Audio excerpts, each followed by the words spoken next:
presença do nosso próximo convidado, porque há um novo livro, é o quarto sobre o caso Maddie McCann. Já está à nossa espera o ex-inspetor Gonçalo Amaral. Olá, Gonçalo. Olá. Boa tarde. Muito obrigado por estar aqui connosco. Bem-vindos. Gonçalo, o título deste livro é Maddie Basta de Mentiras. Exato. Apetece-me imediatamente perguntar-lhe, então qual é a verdade? A verdade não sabemos, não é? Sabemos apenas uma parte dessa verdade.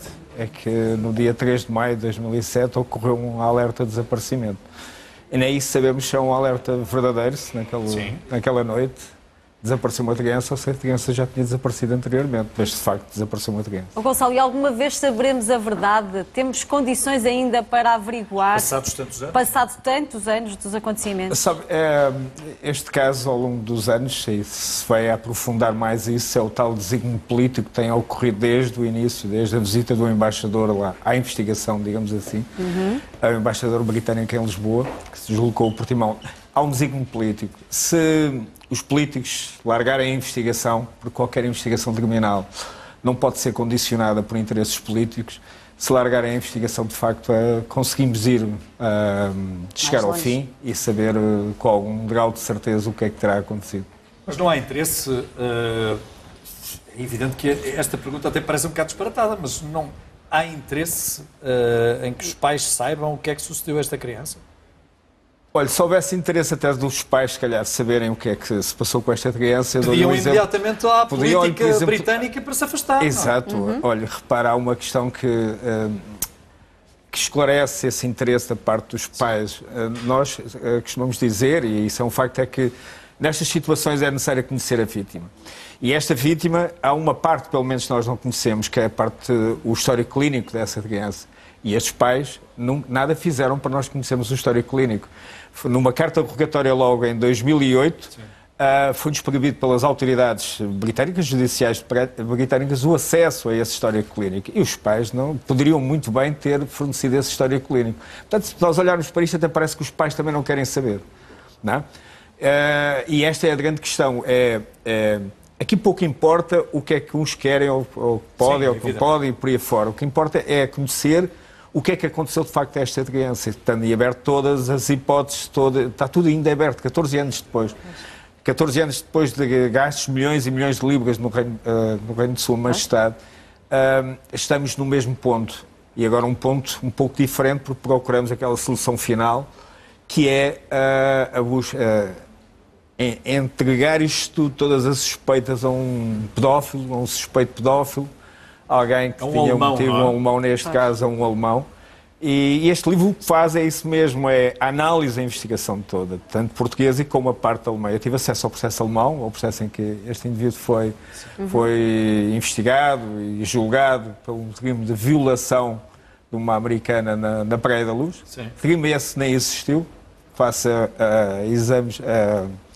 ao exame ginecológico realizado nessa noite, de 2005, portanto, há anos atrás, quem que diz a médica ginecologista diz que não há violação, portanto, nem esse crime existiu, mas o indivíduo está preso e condenado por um crime que não existiu, como se tivesse cometido esse crime. Portanto, isto é tudo muito estranho e é preciso... o senhor que estamos a ver nas imagens. Sim. Exato. É tudo muito estranho e é preciso desmontar isto e ajudar as pessoas a entender o que é que de facto se está a passar neste Gonçalo, as entidades do Reino de Sua Majestade, como disse, são muito zelosas na tentativa de defenderem os seus conterrâneos.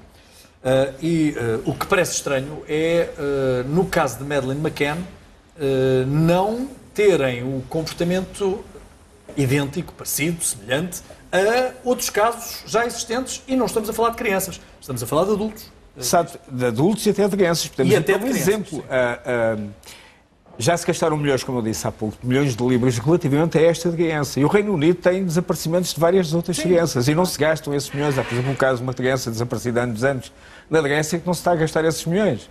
E, portanto, é o porquê disto tudo. E, portanto... Então pergunto-lhe o porquê. Pois não sabemos. Essa é a grande questão. Se soubéssemos o porquê, talvez já tivéssemos desvendado o caso.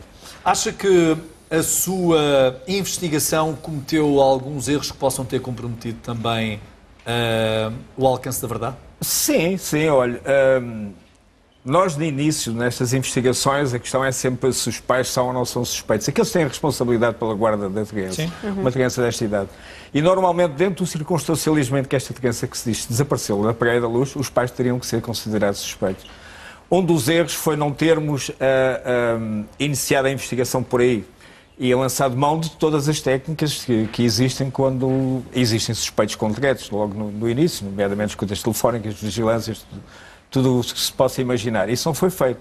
E não foi feito, e que tem a ver lá, voltamos ao desígnio político, é que o alerta de desaparecimento é dado no dia 3 de maio e logo, um dia depois, o Sr. Embaixador estava em Portimão a reunir-se comigo, com o diretor de Faro, o diretor da Direção Central de Combate ao Banditismo, Dr. Luís Neves, que é o atual Diretor Nacional da Polícia Judiciária, e onde ele diplomaticamente leva a questão para um rapto. Teria que ser um rapto. E nós, como não poderíamos pensar em nada mais do que não um rapto. Sim. Portanto, teríamos que ir levar os pais a orientar naquele sentido. A investigação. E se reparar, é nesse próprio dia que o diretor de Faro vem à rua, em Portimão, dar uma conferência, ler um comunicado que foi escrito à pressa, e à pressa foi tomada uma decisão de que iríamos investigar um rapto. E, portanto, deixámos de... É uma linha de investigação que não é tão ampla, não é? Ocupou muito tempo e que não chegámos a grande conclusão e tivemos que recentrar a investigação no local do desaparecimento, com a utilização dos queijos britânicos, da odora cadáver e isso fora. Entretanto, o Gonçalo passa a ser apresentado por todos, por aqueles a quem o Gonçalo dá a entrevista, como ex-inspetor. Precipitou a sua saída da polícia? Acha que este caso ajudou a que tivesse saído da polícia tão cedo? Se não tivesse acontecido o caso, talvez não tivesse saído tão cedo. Mas, na altura, para defender a honra das pessoas que trabalharam comigo, todos aqueles funcionários, sabe que a Polícia Judiciária não saiu em nossa defesa. Nunca, em momento nenhum. Eu ouvi agora, há pouco tempo, a Polícia Judiciária com um comunicado a defender o seu procurador alemão de umas entrevistas que tinha dado a uns jornais britânicos, aos mesmos jornais que nos acusaram a nós naquela altura, em 2007, mil e uma coisa. E a única forma, eu cheguei a escrever ao Diretor Nacional da Polícia Judiciária que saísse em nossa defesa, então que nos deixasse defender. Deixasse nós, saímos a dar as entrevistas na altura, e a resposta que obtive foi silêncio total. E a partir daí foi a decisão de escrever o livro naquela altura, onde dava conta dos primeiros 6 meses da investigação, e para não colocar a Polícia Judiciária em causa, digamos assim, decidi reformar-me a tempada mais cedo. Coisa que poderia não ter feito. Poderia ter escrito o livro e ter mantido na Polícia Judiciária e talvez as coisas tivessem sido diferentes. Livro esse que a família tentou impedir que fosse publicado, não é? Fosse publicado. Sim. Foi, impediu mesmo. O livro chegou a estar proibido. Cá em Portugal, uma coisa assim quase inédita, não é normal. Mas depois, exatamente, mas depois, ao fim de 9, 10 anos de lutas em tribunal, o caso foi resolvido cá no nosso ordenamento jurídico e o livro foi readquirido à plenitude da liberdade de expressão e o livro pôde... Já tentaram falar consigo em particular, os pais de Madeleine McCann? Não. Nada disso. Nem há razão nenhuma para isso, não é? Porque é que não haveria se esteve à frente das investigações? Exato, haveria. Olha, por exemplo, eu poderia ler, era interessante ler os relatórios, os contratos entre o casal, o fundo e os detetives privados, os relatórios desses detetives privados e tentar analisar toda essa informação. É uma situação interessante. Poderiam os pais, neste momento as polícias têm que avançar e perceber o que é que aconteceu ao longo destes 14 anos. Já não é aquilo que aconteceu naquela época, em 2007, em maio de 2007, mas também o que é que tem vindo a acontecer e o que é que daqui se pode aproveitar. Por exemplo, porque é que a dado momento se produziam avistamentos? Se recorda daquela altura, até avistamentos em Marrocos, havia uma agência de detetives espanhola que era só avistamentos, não é? Sim. Mas depois deixou-se de haver avistamentos. Depois centraram-se mais na Praia da Luz, dizer que a criança estava desaparecida e estava por ali num raio de 10 km a servir de estrada sexual. Portanto, isto são detetives privados, pessoas contratadas por aquele casal, pelo fundo que lhes pagava, foi criado, com um determinado objetivo. E o que se pergunta é porque é esse objetivo. Esse objetivo Repara, há uma coisa que a mim me choca. Diga. Desapareceu uma criança agora na Austrália, ainda não se sabe o motivo dessa criança. o motivo, a motivação do raptor. Mas estes pais dizem sempre que a filha, desde a primeira hora, foi raptada por um pedófilo. Portanto, há ali uma motivação, uma gratificação sexual. Sim.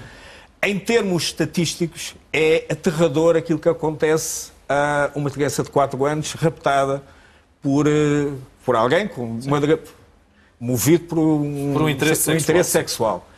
Normalmente, estatisticamente, não aparecem vivas ao fim de não sei quantos anos, como agora se diz. São esta criança apareceu, esta australiana apareceu 15 ainda não dias se sabe, depois. 18 dias, não se sabe qual a motivação. Não se percebe se há ali uma questão de adoção, não adoção, o que é que se passa ali. Portanto, não se fala na tal motivação, a gratificação sexual. Mas estes pais, repare, eu se me raptasse uma filha nestas circunstâncias, ou se desaparecesse uma filha, o que é que qualquer um de nós, qualquer cidadão comum diria? A minha filha estava aqui e desapareceu. Eu não sei se é um pedófilo, não sei se foi raptada, se não foi raptada, sei que ela estava aqui e desapareceu. Sim. Ok, mas aqui não, aqui diz-se que rapto por um pedófilo, rapto motivado por um interesse sexual. E este é o pior de todos os cenários. É aquele em que esta criança com esta idade não aparece. É muito mais difícil de aparecer viva. Percebo. Mas é esta escolha que os pais fazem. Agarrar-se a essa tese, não é? Exatamente. E isto é que é muito estranho. Eu não consigo explicar, nem sei se algum psicólogo consegue explicar. Gonçalo, até médiums estiveram em Portugal atrás do rasto... Mas isso é normal nestas situações. Lembra-se disso também, não é? Sim. É normal aparecerem médiums, é normal, até mandavam mails para a família a dizer onde é que se encontrava a criança e não se encontrava. Neste momento também continua ainda a haver médiums por volta disto. Mas são situações, por exemplo, o FBI nos Estados Unidos diz que utiliza médiums para algumas situações deste tipo, para fazer investigações. Portanto, não é nada de... eu não acredito muito, mas... Gonçalo disse que não foi procurado pelos pais de Mehdi em nenhuma altura, mas o que eles fizeram foi penhorar 1/3 da minha pensão de reforma durante 9 anos, mas isso é outra questão. Parece coisa pouca, não é? Mas pergunto-lhe, mas sente ainda algum tipo de pressão, seja por parte dos pais de Mehdi ou por outra entidade qualquer, para não lançar mais livros, por exemplo, como este, sobre a investigação? Não, eu não sinto pressão. O que eu sinto é que, e talvez seja o cansaço que o caso já coloca às pessoas, já não há tanto interesse no caso como existia em 2007. Mesmo nos meios de comunicação social e tudo, é uma situação completamente normal. Não há pressão. Hoje em dia, ao escrever o livro, ao falar sobre o livro, falar sobre o que está no livro, sobre as conclusões a que se chega, sobre este novo livro tem um elenco, uma série de diligências, de atos de investigação que deveriam ser realizados. Eu gostaria de os discutir, por exemplo, com alguém ligado à investigação, com conhecimentos de investigação e por aí fora. Mas esse tipo de debate não é possível. Uma das coisas que nós, investigadores, eu tenho falado com colegas meus que estiveram na investigação, é que a Polícia Judiciária já nos deveria ter reunido a todos aqueles que estiveram naqueles primeiros dias, e falar sobre o caso em si. E ouvir-nos a todos. E isso não foi feito. E é uma das coisas que também deveria ser feito. E é isso. Mais uma lacuna. Não sei se é uma lacuna, é uma forma de trabalhar, não é? Isto não é obrigatório que assim aconteça, mas é uma forma de trabalhar. Noutros países isto acontece. 2 perguntas para respostas breves. Primeira, se com as tecnologias utilizadas hoje em dia a colheita de provas seria mais fácil? Não, as técnicas utilizadas na altura são as mesmas que se utilizam agora. O que pode acontecer é, por exemplo, exames a cabelos que possam ser realizados sem raiz, e no caso há cabelos que foram encontrados que não têm raiz e que podem ser analisados hoje em dia. E a segunda pergunta é, afinal, o que é que aconteceu à Mehdi McCann, ao Saulo Amaral? Aquilo que se diz é que desapareceu, misteriosamente desapareceu. E é essa a sua convicção? Isto é um facto, é quase de lá para Alice. Misteriosamente desapareceu. Não é só, pode ter sido raptada, pode ter desaparecido voluntariamente, pode uma série de hipóteses. Mas não tenho nenhuma convicção? Não tenho nenhuma convicção. Muito bem. Gonçalo Amaral, Mehdi, Basta de Mentiras, o livro que aqui apresentámos. Muito obrigado por ter vindo à Praça da Alegria.